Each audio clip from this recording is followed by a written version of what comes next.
I'm Amber Buto, and this is Kelly Leger.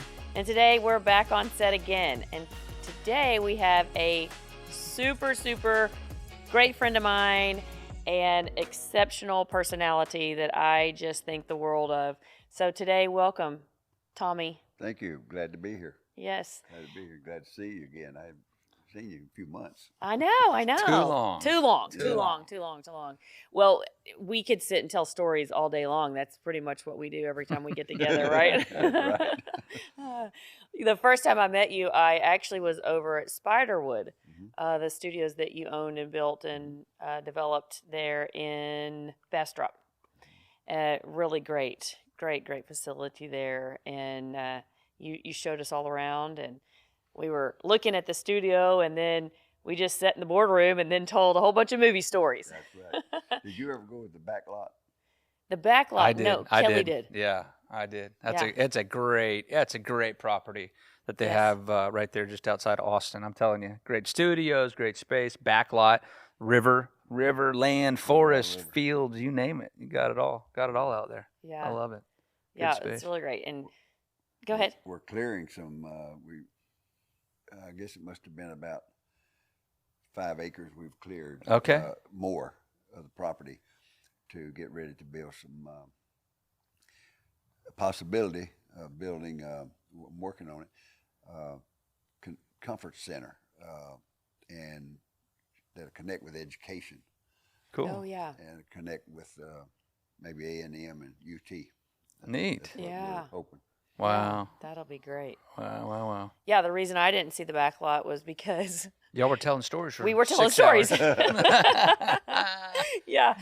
Tommy and I sat in their boardroom and told stories while everybody else went and looked at the back lot. It was good. Mm-hmm. So speaking of stories, you have just, I've said this a million times, that your life is a life that I want to make into a movie. Your story of grit, tenacity, brilliance, commitment, dedication, smarts, thinking outside the box. Any gall? Gall. There you go. Just in business, I know that everybody we have on here is always in the entertainment industry. There's so many facets in the industry. And the business side of the filmmaking world, they call it the Hollywood business, the movie business. Show business. Show business. We can't forget that part. And that is what you have done so well and what I appreciate in your mind so well. But let's go back to, on the business side of your mind, what was the first business deal you can remember doing? Well, let me explain a little bit about the business thing and the Hollywood part of it. You made me think about something. It's part of my success too, and I worked out at Paramount for quite a while. And a person needs to learn how to fit in. You don't get people to change your way. That doesn't work because they've been there a long time. Yeah. They're not going to change for you. Right. So people that tries to get that done, it will fail typically. Not just in film business, but also in other business. Yeah. You've got to learn to fit in. Now, you can make changes, but you have to get to a point where people are listening to you. Right. So that's not early on Right. when you're young. Yeah. But you've got a lot of base there to learn from Yeah. when you try to learn how to fit in. Yep. And people that fit in can then, you get the attention of people that know. Yeah, you find a way to add value. Basically, right. when you start That's to what fit you do. in, you're finding a way to say, like, how can I add Make it value to this environment that I'm in, instead of being a taker? Right. Right? They don't want a taker. No. And they don't want to change. Right. Most people don't. So Yep. you have to move into their world and better it Yep. so they look good. Yep. And we'll go back to the first business deal I made that I can remember. I was about 8 years old in 3rd grade. Well, actually, I was working. I don't know if it'd be business deal. That was my business deal. I was working before that, selling door-to-door salve and newspapers when I was 6 or 7. I've been doing stuff all my life pretty much, and selling Coke bottles, taking them, gather them up, get my 2 cents, and go from there. But my deal that I really used strategy on, I was about 8, and we grew up very poor. Never had a bathroom growing up. Didn't have one till I come to Texas. Wow. Wow. Never had one. Yeah. And, we had kerosene lamps for a while. I mean, we were really poor people. Yeah. But we were people that were happy, though. Yeah. We Yeah. could make things work. Yeah. And that's another thing. You got to learn to adapt, be flexible. Mm-hmm. Just because somebody's different doesn't mean they're wrong. I mean, they're different. Right. Yeah. And That's good. and just because they're different, and you think they got to be like you, that's going to get you in trouble. Yeah. Yeah. But what to do is take that difference, combine it with you, and all at once you've got a powerhouse. Yeah. Take 10 differences, and you really got a powerhouse. You know, it's how it's your attitude. Yeah. Well, I was playing with a toy at the neighbor's house. Actually, they were distant kin. I can't remember now how they were kin. And the toy went under the bed or bounced that way. And the girls that we were playing there with were older. I think they were like, it seemed like they were grown, but I think they were like 12 or 14. You know? But when you're a little kid, you know, you think that way. And I crawled under the bed to get that, and lo and behold, I found a dime and a penny, 11 cents. Well, didn't think that hand didn't reach for that. Yeah. Yeah. And 11 cents was a lot for me Uh-huh. because the movie that we went to in the little town there in Arkansas was 9 cents to go to the movie Wow. at that time for kids. Wow. And that's a story too. But I got that 11 cents and backed out of the bed there and stuck it in my pocket, and nobody knew it. And it was really dusty and everything under the bed, and so was the money. Yeah. So it'd been there a while. So the next day at school, back then marbles were a big thing, play marbles. Yep. And this is back in the 40s, late 40s. I'm old. And so I figured out what to do. I took that 11 cents. I bought a bag of marbles for a nickel. And then I went down to the store, little store there by the school, and bought 2 banana squares, 2 for a penny. It left me a nickel. I stuck the nickel in the pocket. So I had a bag of marbles and 2 pieces of candy. Yep. Then the strategy changes to how I deal with that asset. Yep. And so, I mean, I didn't think of it as asset, of course, then, but that's what I was doing. Yeah. Yeah. I That's just right. didn't realize what I was doing. That's right. And so I wanted to, we couldn't afford marbles, so I wanted more marbles. Yeah. Because this little bag, that nickel wasn't many. I think it got 10. Yeah. I don't remember the exact amount, but so I for 2 days I watched kids play to find me one that I could play against and think I could beat, you know. And so I found the kid. He had to have a certain personality too to make it work. You know, Right. I mean, I waited out. I can't. Looking back on that, 8-year-old is you got something that is not typical Yeah. in a kid Yeah. Right. to be Yeah. able to do that. And I found the kid. I could even go to where he lived today. I mean, I remember it that well because I kept waiting for his parents to somehow get on the bus and tell me off, you know, or do something, but they never did. So I told him, I said, let's, you know, play. And I said, I got this candy that whoever wins will win this. So I put 1 out there. I didn't put both, put 1. So I let him win. Uh-huh. Uh-huh. I knew I could beat him, but I let him win. Yeah. And he got that candy, you know, that was something. And so from there, of course, he didn't win much after that. Every once in a while, he let him win. Yep. It depends on how many marbles were still out there. Yeah. And so I left with a big box of marbles Yeah. that day. Yeah. And Look at Tommy G, the hustler. I My know. goodness. I was a know. hustler once. But that's right. I That's didn't right. think about the being a hustler, Yeah. but it was. So I said, I think there's a name for that. Right. And so I remember going home on the bus, and we lived way out of town on a little gravel road, and he got off before I did, and he didn't say anything. He wasn't like upset either. Yeah. That was the other thing. And what I finally did is after we got through, all that I want, I gave him the other piece of candy as a bonus. Right. You know, As a thank you. As a thank you for all your marbles, actually. Yeah, you know, and so I didn't get any candy. I wanted candy, but but I knew what was more valuable. Yeah. And so that was my first business deal, I guess. Yeah, and I love that. I still got some of those marbles, by the way. Good. Oh, wow. Good. Yeah, got them in a bottle. Yeah. That's cool. I love that story, and I really wanted you to share that story because it leads us to the way that you thought and saw, you know, things in your life.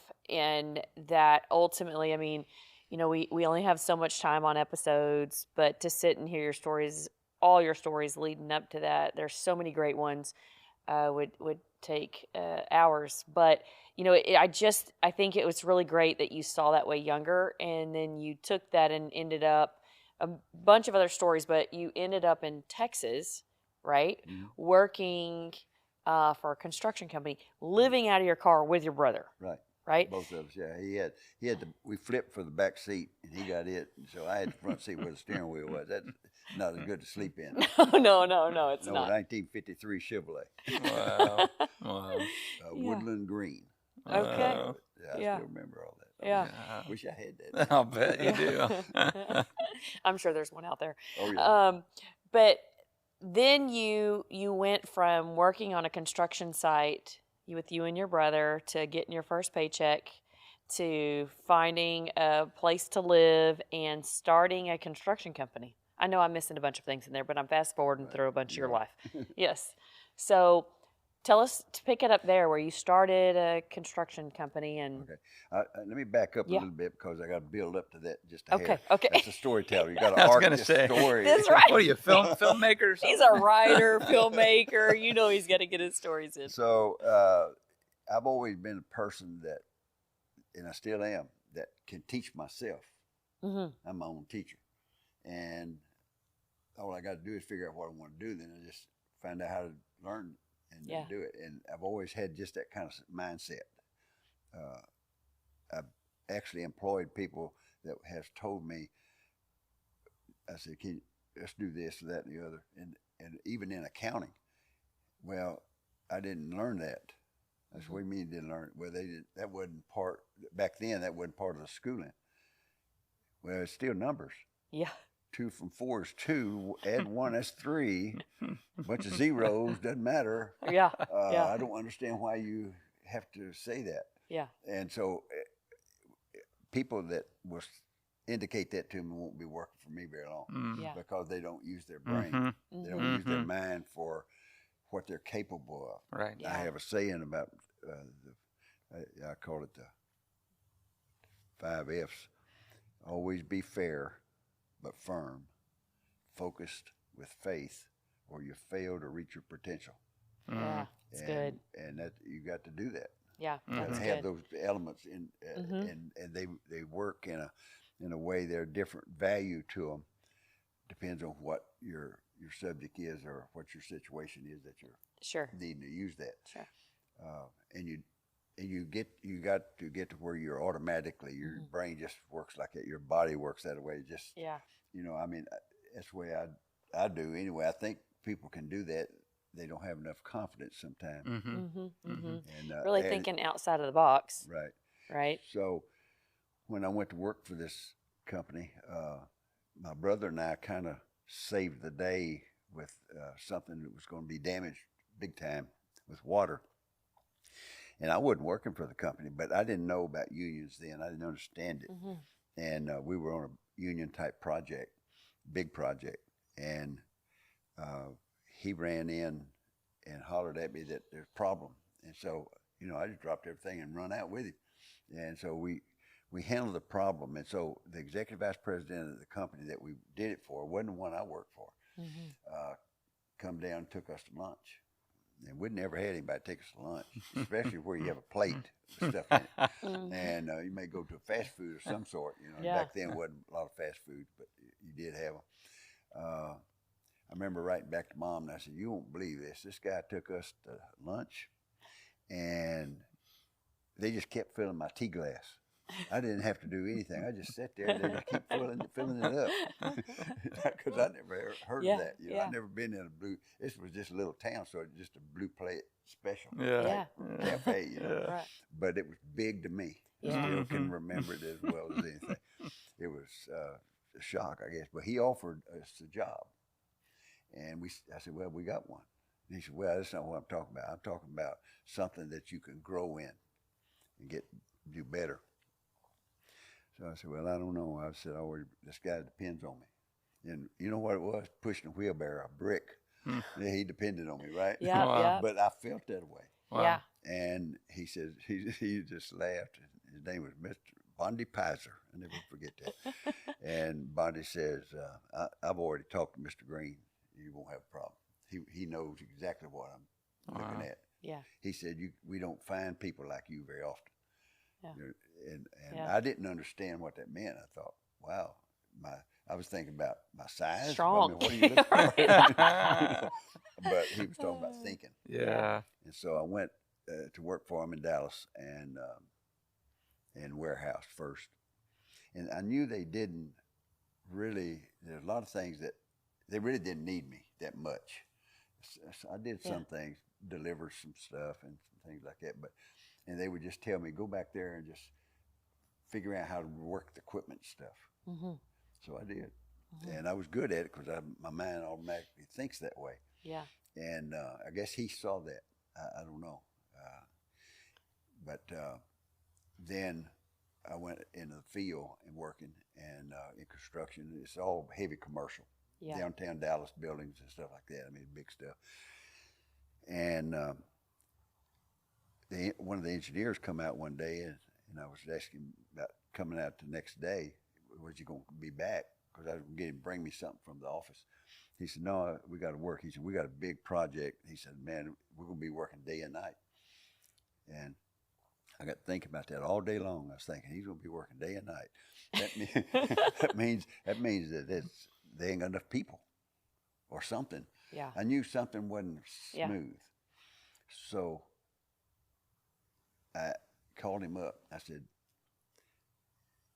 his name was Wes. And I said, Wes, I said, do you need some help there? No, they don't need any more engineers or anything. He wasn't thinking about me. He was thinking that I knew somebody. Yeah. I guess. Yeah. So I didn't do anything about it. Well, about 2 or 3 days later, this guy that I got to know, Ballard Pearson, he was complaining about having to work Saturday. Yeah. And I said, I come up there and help you. He said, well, they're not going to hire anybody to help. I said, no, I just do it free. Huh. He said, free?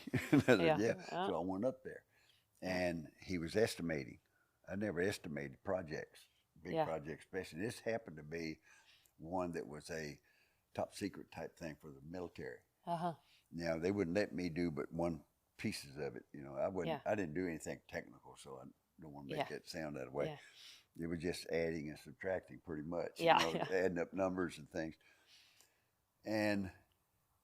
But I got good at it, and I would just naturally could read plans. Mm-hmm. I don't know, I just was that kind of person. And pretty soon, they would get me to come back in.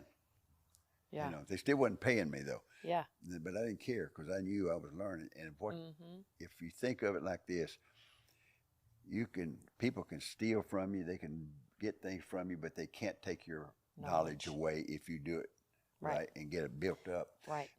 Nobody's gonna get that. Mm-hmm. Yep. That's the reason I never worry about where I'm gonna sleep or eat. I've never worried that. I've never even let it be a concern to me, even as a kid. Yeah. I knew I'd find something to eat somewhere. Mm-hmm. Mm-hmm. And then sleep. You get sleepy enough, you sleep. Yeah. Mm-hmm. And that's all. That's basics. Yeah. And you can always go to a bus station or something and sleep in a chair. I mean, it's just not something you need to waste your mind on. Yeah. Think about stuff that's worth something. Right. Yeah. But people do. They wallow around in pity and fear and all that kind of stuff. And I have zero in that kind of thing. Yeah. And I'm cautious, Sure. Got to be that. But then pretty soon I knew that they would eventually need to hire an estimator. Mm-hmm. That the company was a big company anyway, and people come and go.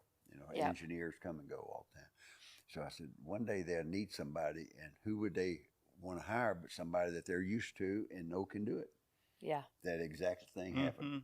Yeah. I got hired and got moved in the office. I was the only person working in that office that didn't have a degree in engineering. How about of that? all the Yep. estimating stuff.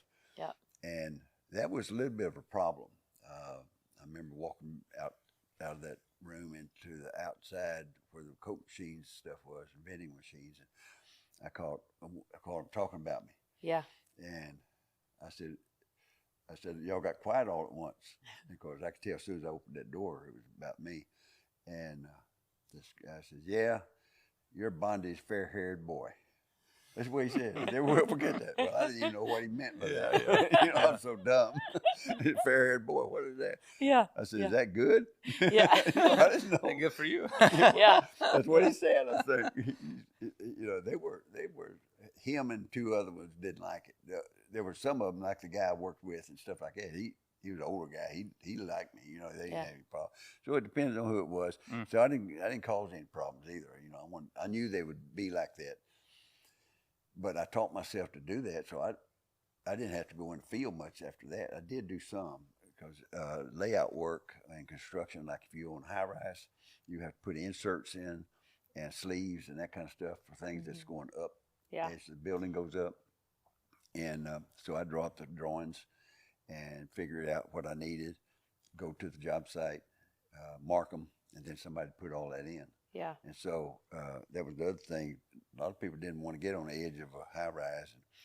And back then, we didn't have to have cable stuff to hold you. You just figure it out. And so I just take my foot and lock it in the steel. OSHA didn't exist then. And bend over the outside of the building and put that nut on that thing on the bottom. Yeah. Wow. You know.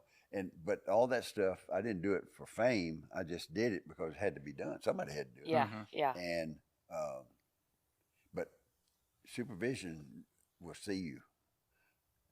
May not that day, but don't do it for that purpose either. Yeah. Just do it because you need it done. Because it needs to be done. You know. And I just kept moving up.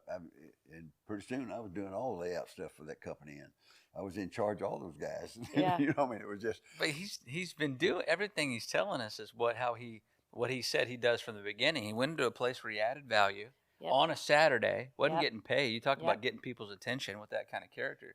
You stood out. I mean, you know, right. I love that he never sees any of these things. This is a thread for his life, as you'll hear. You know, it's never a problem. It's a challenge. How do we get around the thing? It's not something I'm coming to and I'm stopping. I'm like, what's next? I was How do looking forward to it. Yeah. But just think what I was going to know this time next year. Right. Yeah. Just think. Love it. What a present. Yeah. Yeah. I mean, that's how I look at it. I just see things, and my perspective is not the same, I guess, as the average Joe out there. But, it's what it is. And I think it's been great. We've had quite a few guests on, right? And that have been successful in this industry in their own rights and in their own ways. And this same concept has been a thread through pretty much everyone's story. Gamble on yourself. Be willing to learn. Be willing to add value wherever you go. Be flexible. Be flexible. I mean, that is so much what we talk about. Use with what's in your hand. Start with what's in your hand, and make that make you something. Yeah. Right. And work hard just to work hard. Yeah. And it'll make a way for you. People notice. It'll yes. but just, Smart.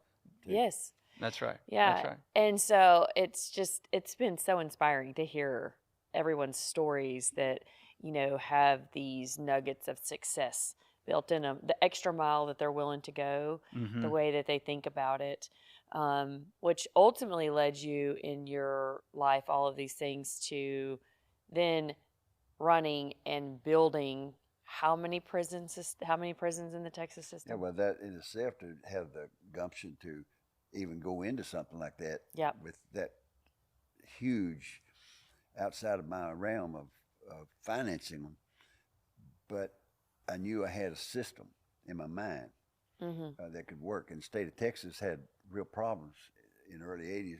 Texas was growing fast. They needed all the correctional facilities, or a lot of them were out of date, didn't meet standards, you know, just all kinds of issues they had. plus they were too small. And so they needed the feds were after Texas and would find Texas, and I don't know what all the feds can do, but the Texas was not, wasn't happy because they were going to have to do something. But they all were. Like Texas has to balance the budget every 2 years, so the budget is always at max pretty much, except this year. This session it's not. They're $35 million ahead in this session, but that's unusual. I don't know what they can do with that.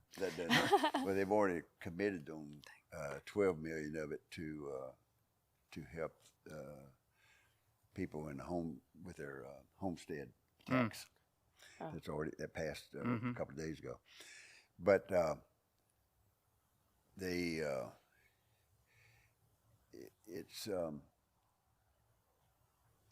for about 3 days, I guess I heard on the news, that's all they were talking about, you know, which meant they just wringing their hands about a problem. Well, if you spent that time figuring out what you're going to do, because think of this, you're going to do something. The federal government you're going to be a problem, and you're going to really hurt Texas, so that means that you will do something. Now, instead of doing all that wringing your hands, just figure out what to do. Yeah. So I remember the third day I was on a bank board in Beaumont. I lived in Beaumont, and I came back to the office. I heard it on the radio again, and I come back to the office, and I just laid out a plan.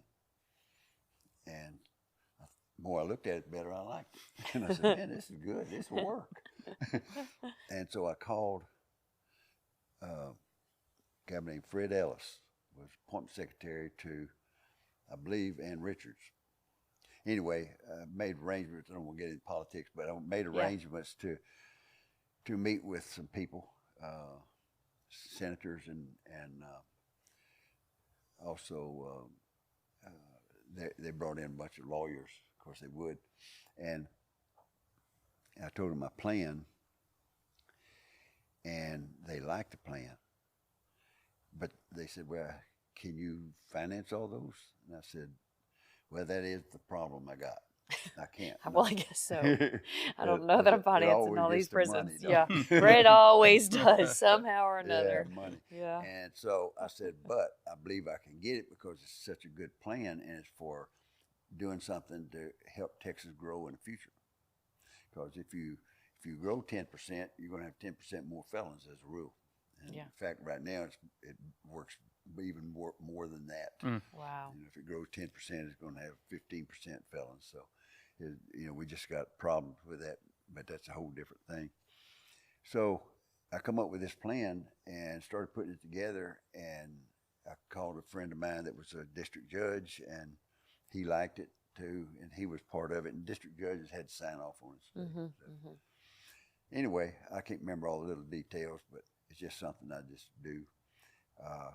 Started trying to borrow the money from banks, because I figured if you're going to build something for the state of Texas, you wouldn't have any problem getting the money. Oh. Well, that wasn't true. The banks would say, well, your experience is in that kind of work. And I said, well, we did some remodel work downtown in the county jail once. Oh, no. Well, that's not enough. And then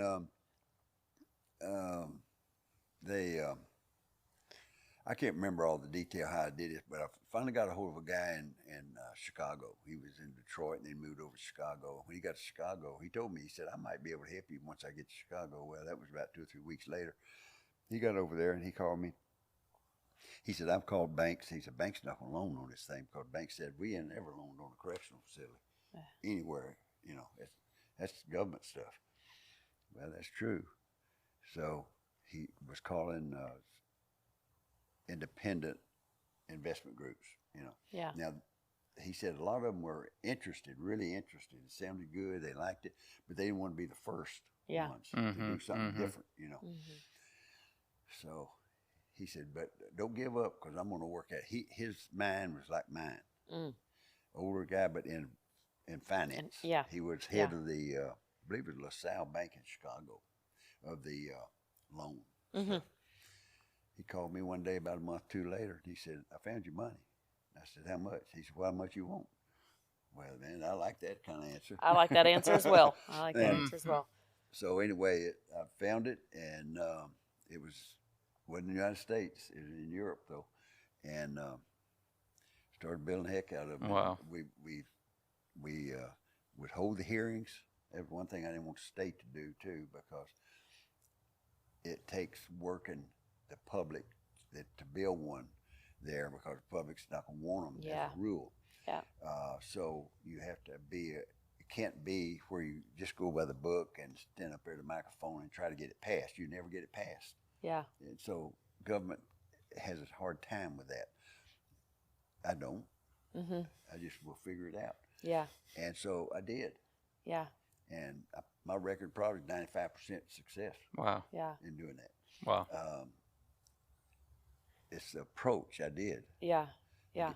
You know, people like to help.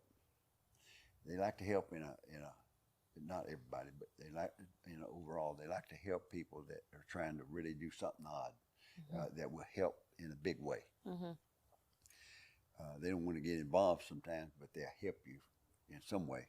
It doesn't take much to pick up a phone, so yeah, a phone call. So I just had my own little system, and one of them was I went to churches. I found like if I was going in the community, I'd find the 3 largest churches. Always be Baptist and Catholic, pretty much in Texas. There's 2 of them, and then the other ones varied: Lutheran, Church of Christ, sometimes different kinds. Depends on where you were. And I would, when I was talking to the real estate person, first I asked the mayor or somebody in a real position, "You got anybody to recommend that I'm looking for some property and I need a real estate person?" Well, they don't ever recommend somebody they don't like. Yeah. 100% of the time they're going, and if they're kin, that's even better. Yeah, right. Mm-hmm. Well, that also will make that mayor or politician stay hooked to you, because Aunt Julie is helping him. Mm-hmm. Yeah. You see what I'm saying? Yeah. So, and then you get Aunt Julie, find out where she goes to church. Yeah. And you get that pastor, go meet with him, and it's a process. Yeah. And all you have to do is win one major church. And everybody had to write a letter. That's what I told them. And they'd write a letter to me, backing it. And sometimes I'd tell them, write it to the mayor or write it to a judge or something. Yeah. But send me a copy. But mention us in there. And we just did that kind of stuff. And that church, then you go to the next church, you go to the Methodist, and if Baptist here done got you a letter and the pastor's backing it, the Methodists pretty much will do it. Yeah, I mean, right. It's just going to Right. happen. Yeah. And so, and then there's other ways to do it. Like the Black Ministers Alliance is all the black churches has an alliance that they work with, and I remember going into one, and that's better because you get a lot of pastors in one spot. Yeah. And I took my Bible in there and opened up the numbers and read some stuff in there, and I said, "I'm sure y'all know all about this," even though they probably hadn't give a sermon on it, but the Bible has everything in it, so you can find your right spot. It does. It does. And it's pretty hard to go against God. It is. And I wasn't God, but I was speaking for God. You've got to do this kind of thing because that's what it says to do. Yeah. Amen. And that's how you can tell when you're doing good, is how many amens you start to get. Yeah. So you get gauges, you can just Right. get it. There's not a lot of people would do that because the fear piece of them is what's the problem. Mm-hmm. They fear losing. They fear that this pastor that they don't want to make mad will get mad. They fear all that stuff. Yeah. Well, you don't get anything done either if you have that fear. Yeah. If that fear is propping Gripping. you up. Yep. Wow. Yeah. I learned a long time ago, if you know what people like, what makes you joyful, Yeah. and then what makes you fearful. Mm-hmm. If I know those 2 things about you, I can hold a good conversation with you. That's true. Yeah. That's true. I say, if you think of whatever makes you mad, whatever makes you sad, and whatever makes you glad, It's the same thing. Somewhere. You just use different words.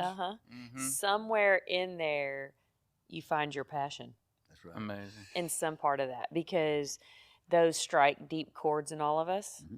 It's emotional too. And And you emotion can, things where you want to move. You want to move that. That's and true. and you want to try to find. Well, I mean, those are what drives a lot of us, in the directions in which we want to go. And I think fear does cap that. I think fear stunts some of that real passion that's inside of you. Definitely. That you just won't take that leap of faith in. Right. You know. Well, Tommy, thank you so much for, again, telling us all your amazing stories. We've enjoyed having you. We've enjoyed listening, learning, laughing, and growing. Yeah, thanks for sitting with us. You're welcome. You know, there's not really any two stories too much. I mean, I think there's 36 stories in the world ever. Yeah. That's all it'd ever be. That's what they say. It's 30 something. I can't remember now. I think we got that on this podcast. I think you got all 30 something. Yeah, we did. Yeah. No, it's how you approach it and Yeah. how the story flows and the results of the story. Yeah. That's kind of what it's all about. Everybody's got a story. Everybody's got a story. They do. Some are good, some are not, some are sad. Yeah. Well, We'll talk about a sad situation next time. that's right. That's right. Well, thanks for being here. And until then, we'll see you on Set Life.